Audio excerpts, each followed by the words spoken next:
Hi, so I'm going to give you the lecture for Introduction to Environmental Science. So this says at the bottom, in every deliberation, we must consider our impact on the next 7 generations. So that's really talking about sustainability. This is from the Iroquois Confederacy, which were Indians that lived in the Midwest, in the grasslands. And this is a picture of Teddy Roosevelt, which was president, and John Muir, and he is a famous preservationist. So he likes to preserve nature. And we'll get back to that in a minute. But they're actually discussing whether to build a dam or not. And the dam they're talking about is the Hetch Hetchy Dam, which is right here. So they built that actually in Yosemite National Park. And then they actually built an aqueduct which carries the water all the way to San Francisco.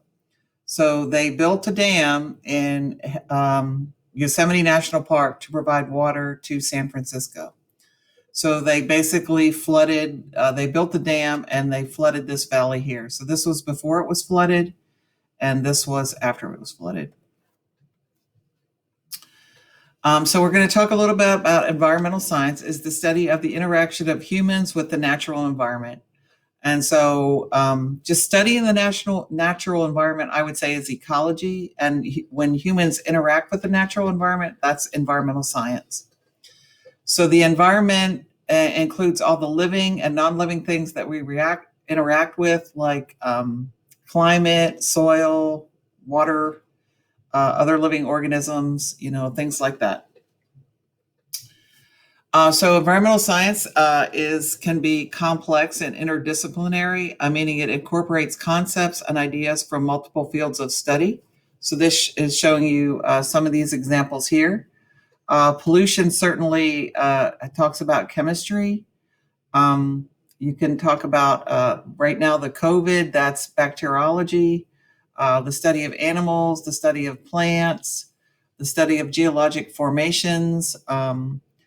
So when we had a big tsunami and it made the thing in Japan, I forget what it's called, the nuclear power plant. So they caused a big thing there. Meteorology is weather, physics, all kinds of things. Studying the past. Anthropology is studying humans. So they're all sort of are encompassed in environmental science. So I'm going to do a little bit about environmental science history. So basically, humans have impacted the Earth since the very beginnings of civilization. And basically, most people believe that civilization began in the Fertile Crescent. So this is the Syrian desert. This is the Mediterranean Sea. This is Cyprus here. So in 2400 BC, the agricultural fields of Sumeria had grain production similar to modern agriculture, about 30 bushels per acre. The Sumerians relied on irrigation, the artificial application of water from another source, and where they got that from was the Tigris and the Euphrates River. So they would, and basically these rivers would flood in the spring. It would go out on the floodplain. It would deposit all this silt and nutrients, and then it would go down, and it would actually kept their land very fertile. And that lasted for a while. But then all water contains small amounts of minerals called salt, and that salt built up on the Mesopotamian soil over time. And basically, yields have declined to half, then a fourth within a few hundred years. By the 7th century AD, slave labor had to be used to strip the upper salt layer from the soil so it could still be farmed. By the 16th century, the Fertile Crescent of Mesopotamia was a salty wasteland.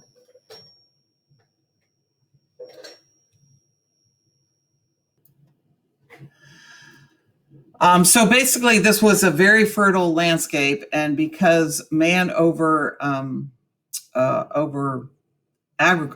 flooded it and overused it, then it became basically a wasteland. So it's no longer productive for agriculture.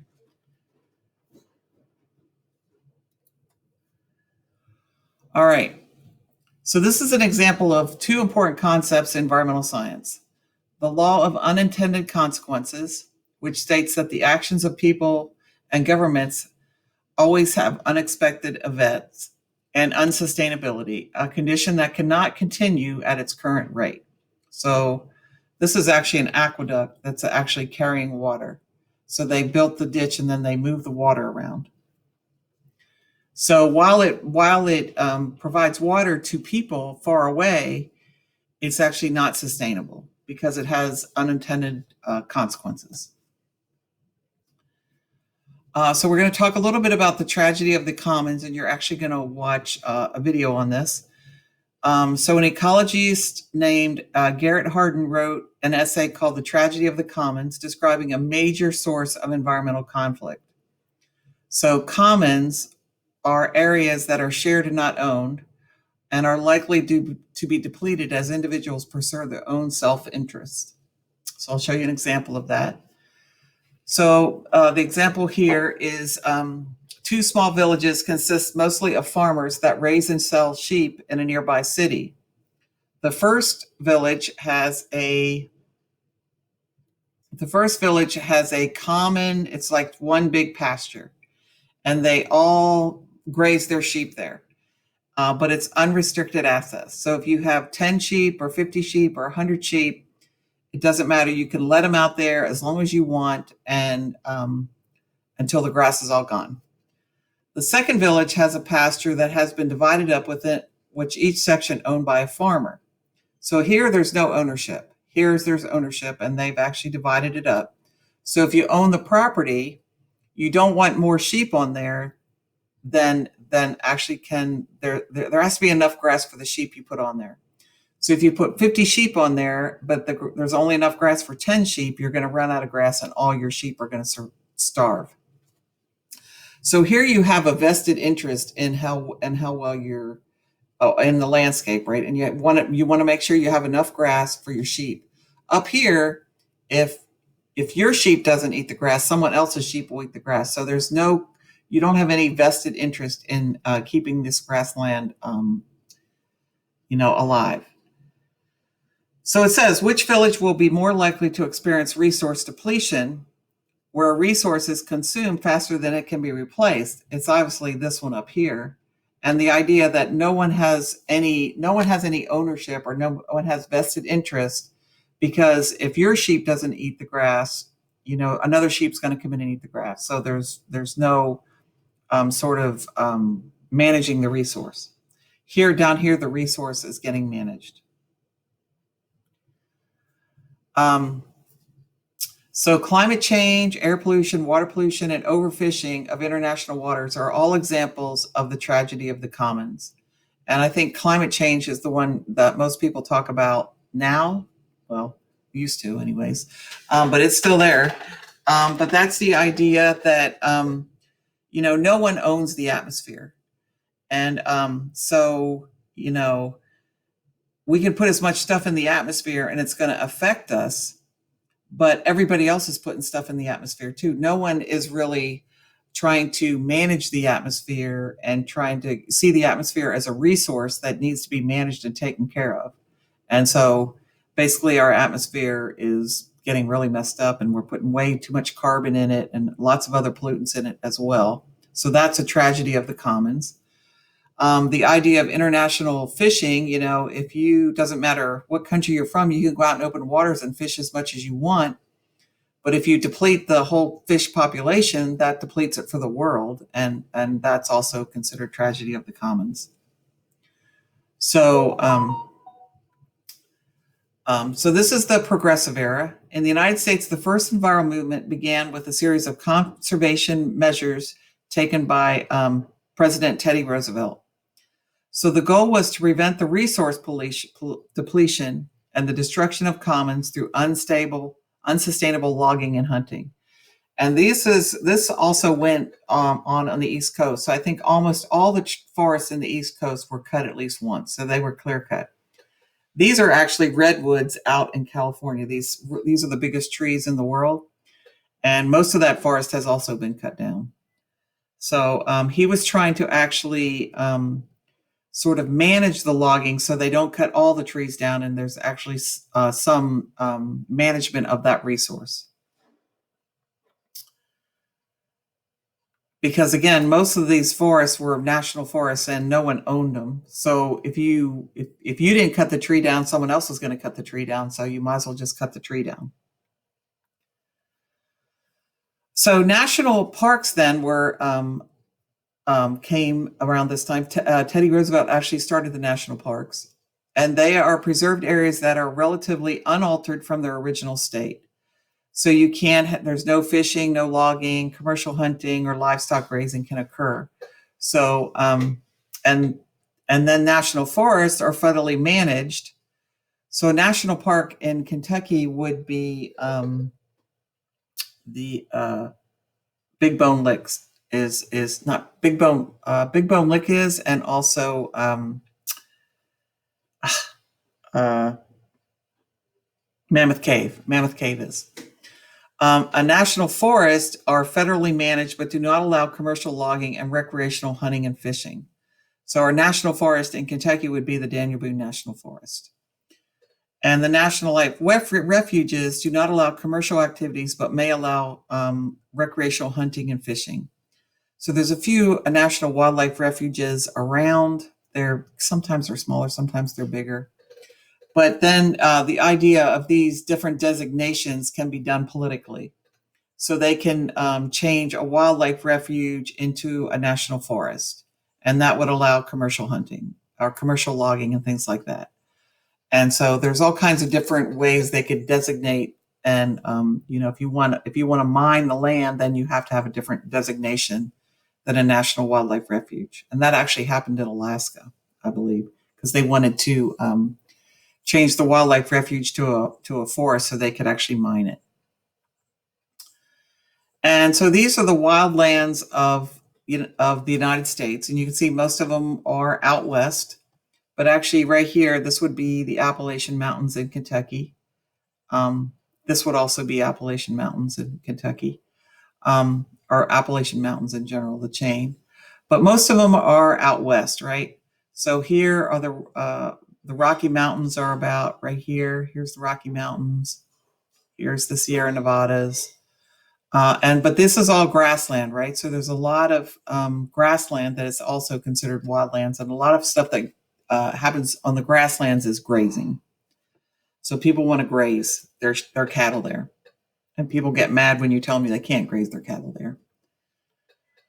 Okay, so we're going to go back to this Hetch Hetchy debate, which is the very first thing I talked about.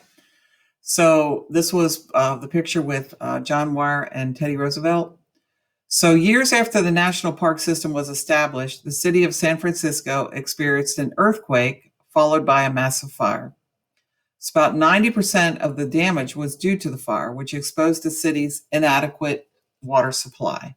So they needed more water. So this is a picture of the city burning. So the city applied to the federal government to construct a reservoir in the Hetch Hetchy Valley of Yosemite National Park. So here's San Francisco, and here is the Hetch Hetchy Reservoir right here. And this is in Yosemite National Park. In order for the dam to be constructed, a law would have to be passed by Congress and signed by President Woodrow Wilson, because you are not allowed to build dams in national parks. So, but what they did was they actually passed it, and the dam is still there. So the dam, they did build it, and they move all that water now all the way from Yosemite all the way over to San Francisco. So, but the Hetch Hetchy debate led to an emergence of two major philosophies or environmental ethics: the moral relationship that humans have with the environment. And I would say there's two main ones. So anthropocentrism, so anthro means human, and center is like if you're centered, is a human-centered philosophy. And I would say most teenagers are self-centered because that's just where you are developmentally. But it says that protects and promotes of human interest or well-being at the expense of other factors. So this is the idea, you're at the top of the food chain. So yeah, it's sad that the whales are dying, but if you need the blubber, then the whales have to die. Things like that. The biggest advocate here was Gifford Pinchot. He was the first chief of the U.S. Forest Service.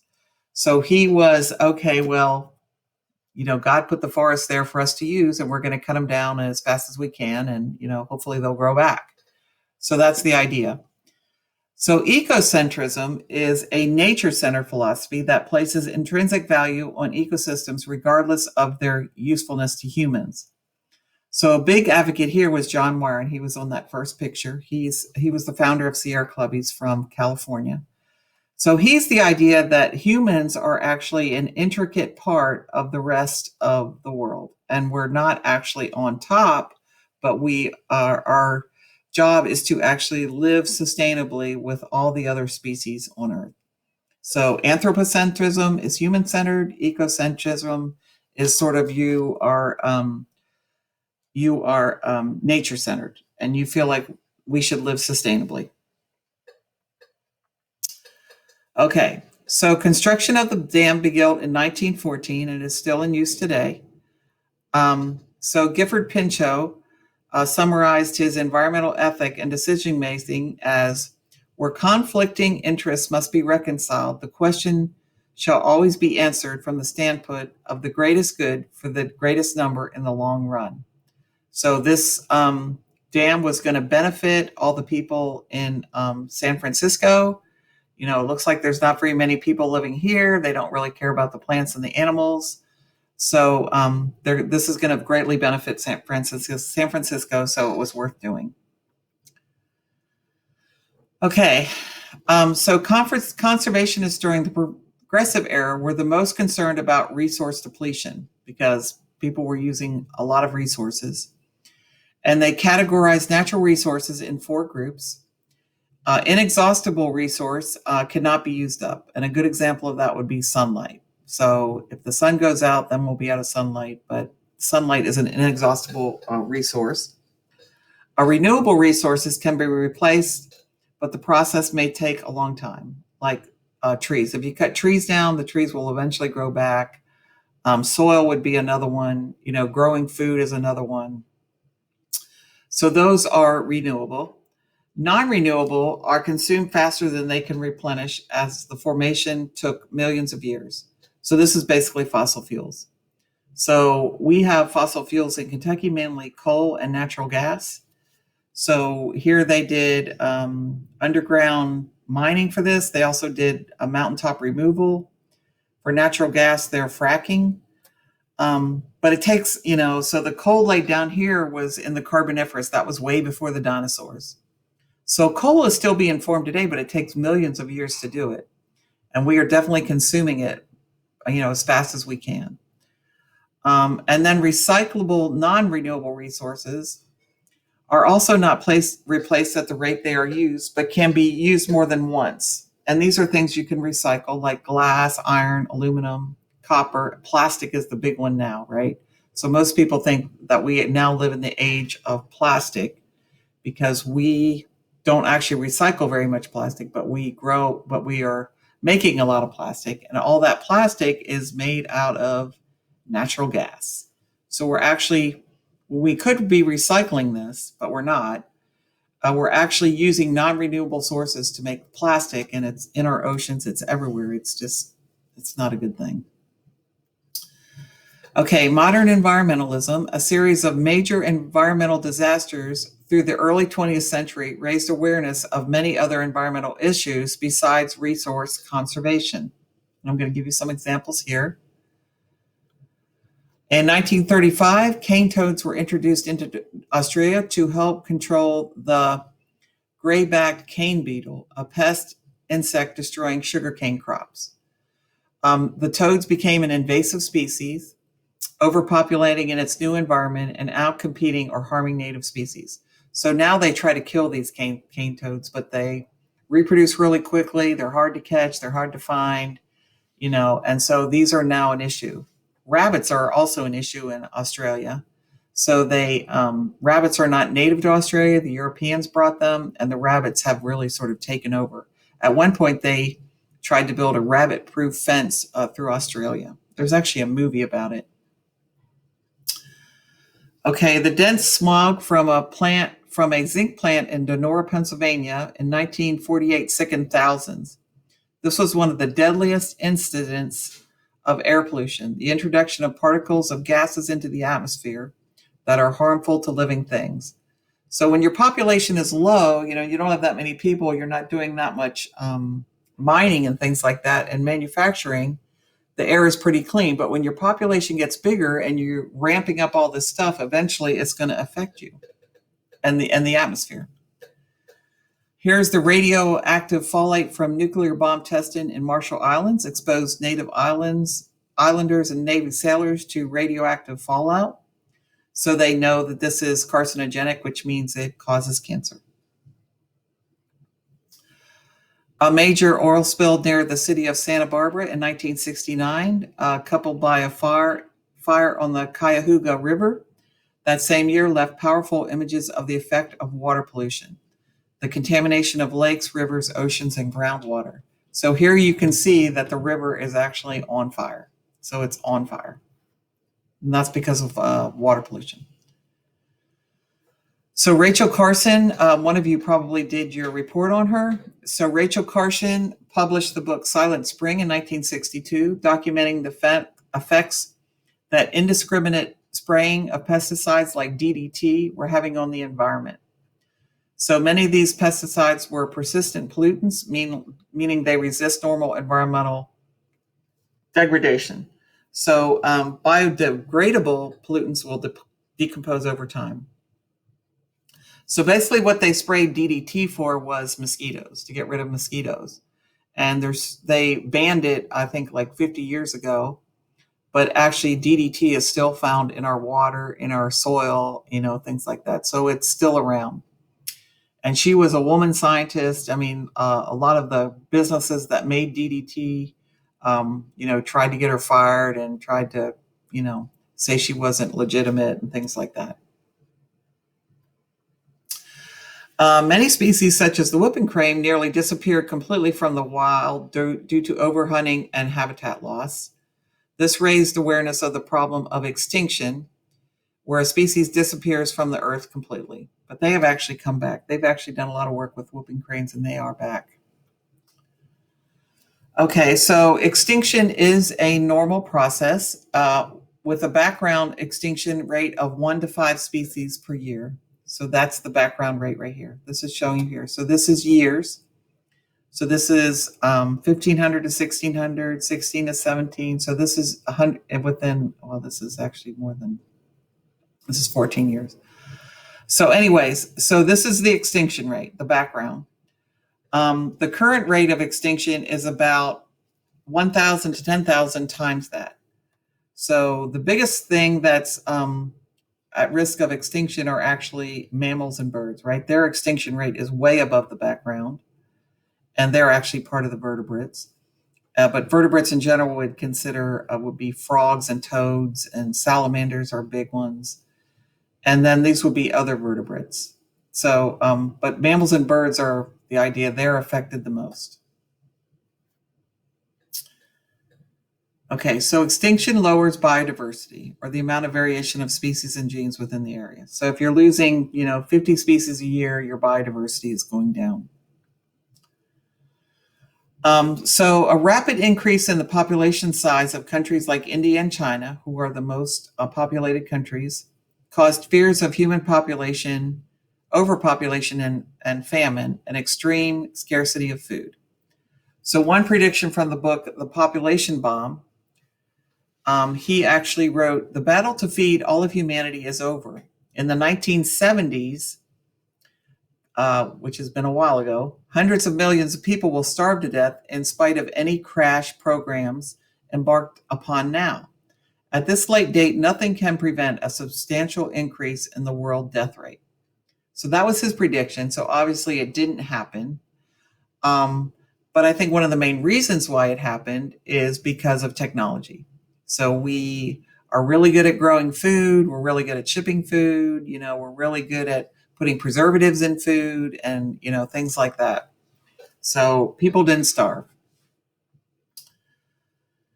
In the 1978, homes in the city of Love Canal, New York, were abandoned due to leakage of a massive chemical waste dump near the elementary school. So this was hazardous waste, compounds that are especially dangerous to the environment and human health.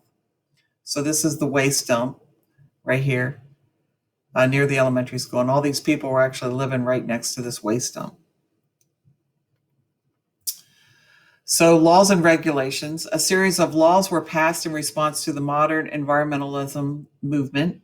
The Safe Drinking Water Act, which regulates the testing on contents of municipal tap water. Municipal means city or kind of towns.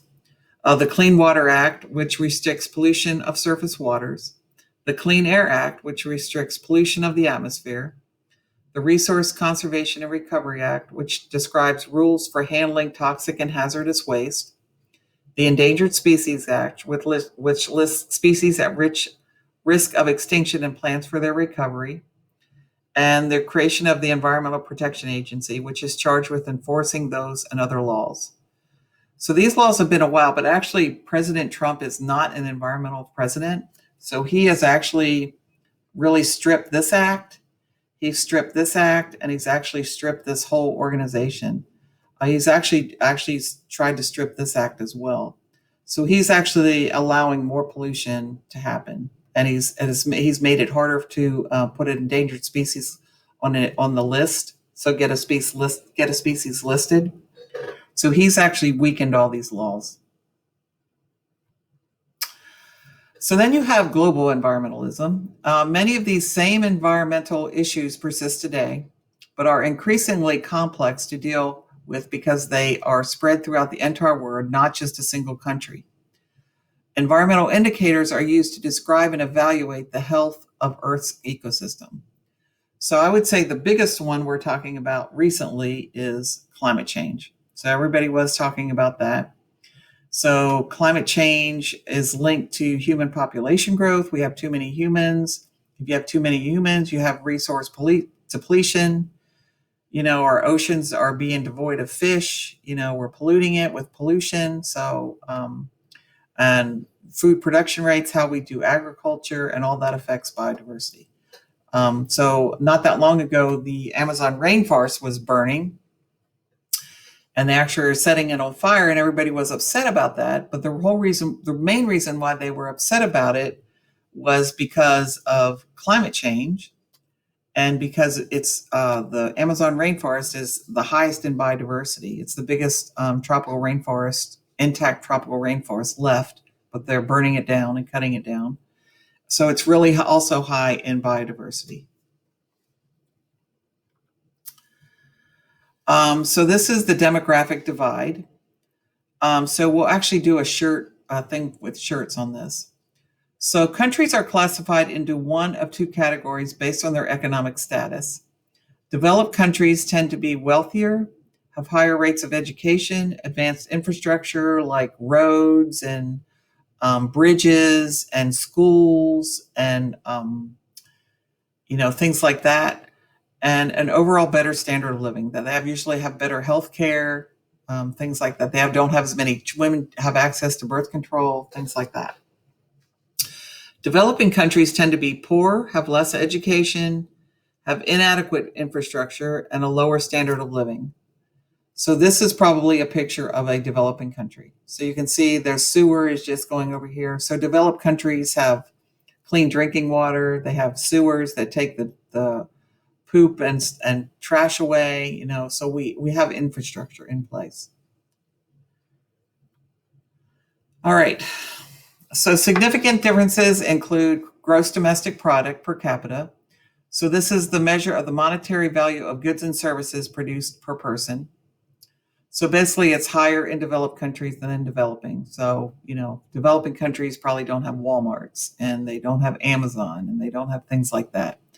So, or, big, huge grocery stores and Costco's and things like that. And also the total fertility rates, the number of children born to an average woman. So here, women can get educated, they can get a job, they have other options besides being a baby factory. And so they generally choose not to be a baby factory, and they generally choose how many kids they're going to have, and things like that. But women in developing countries actually don't have a lot of those options, and so they tend to have more children. And also the life expectancy. So you generally live longer if you're in a developed country because you have better health care and better diet and better place to live, and it's cleaner. You have clean drinking water. Um, and environmental regulations and worker protections tend to be weaker in developing countries. So a lot of our things are made in developing countries because it's cheaper to make them there because you don't have to pay the employees as much. You don't have to keep the factories clean. You can overwork them and underpay them and make them work in bad conditions that are not safe. So this is just shows you life expectancy. So these two are developed countries. United States and Japan are developed, and India and Haiti are they're developing. So you can see we live longer, 79 and 83 compared to in their 60s. The total fertility rate is less than 2 in these two countries. It's more than 2 here, and it's more than 3 there. So this, on average, a woman would have, less than 2 children. Here she would have less than 4 children. So here, the gross domestic product per person, it's about 49,000. Here, it's much lower. Their energy use, so we use way more energy than they do. If they don't have access to electricity or a car, they have to burn things, and a lot of times they even burn dung, which is poop. But because we have all this energy, we also put a lot more carbon dioxide into the atmosphere. So this is much higher here than there. So anyway, so that's that. So economic principles have a huge influence on environmental decision making. So its supply and demands predicts that the cost of a resource such as oil will increase when demand is high or supply is low. So I don't know if you remember, but gas at one point was over $4 a gallon, and now it's back down. But now they're talking about going electric, doing electric cars. So, and then if we go electric cars, we're not going to need gas. So they're talking about building new pipelines from Canada and things like that. We know that burning fossil fuels is bad for climate. And so are we going to switch to electric, or are we going to stay with fossil fuels? So I think the trend is we're going to switch to electric. It's going to take a while, but then we will no longer need gas. So, and then are people going to buy electric cars? I think they will, but those are sort of economic principles. So should we use all our fossil fuels we have? Because if we're going to go to electric, we're not going to need them anymore, or should we actually save them? And actually, that's kind of a misnomer, because actually almost all of Kentucky's electric does come from fossil fuels. So if they have a coal burning power plant, and that power plant produces electricity. So most of our electricity actually does come from coal. A cost-benefit analysis is used by governments and companies to determine whether the benefit of doing something justifies its economic cost. So that's like building pipelines. So it takes years and years to build pipelines. They're environmentally damaging, but it does give us more fossil fuels. So you have to say, does the cost outweigh the benefit? So many companies use labor in developing countries as a way to reduce their own costs of production and the final price tag of their products. So like I told you before, so many of these developing countries, we get a lot of our stuff from China because China has a huge workforce. They don't pay them very much. They can work in bad conditions, and that's why our shirts are so cheap. So here is a shirt that's actually made in Bangladesh. And actually, we're going to do something with that too. A good example is an accident at a pesticide factory located near the town of Bhopal, India. The plant was built in 1969 to produce a pesticide at a reduced cost, cheaper labor, fewer environmental and worker safety regulations and inspections. a less expensive chemical process that used an intermediate chemical called methyl isocyanate was used.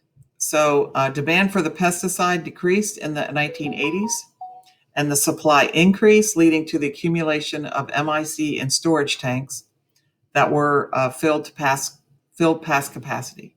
So because of demand went down, they started storing this chemical. And then water leaked into one of the storage tanks, causing a reaction that led to a 30 tons of MIC being vented directly into the atmosphere. Thousands of people died, hundreds of thousands of people and animals were sickened. Hospitals were heavily staffed and underqualified doctors were overwhelmed. So then the government passed a law that allowed the Indian government to represent the entire affected population of Bhopal.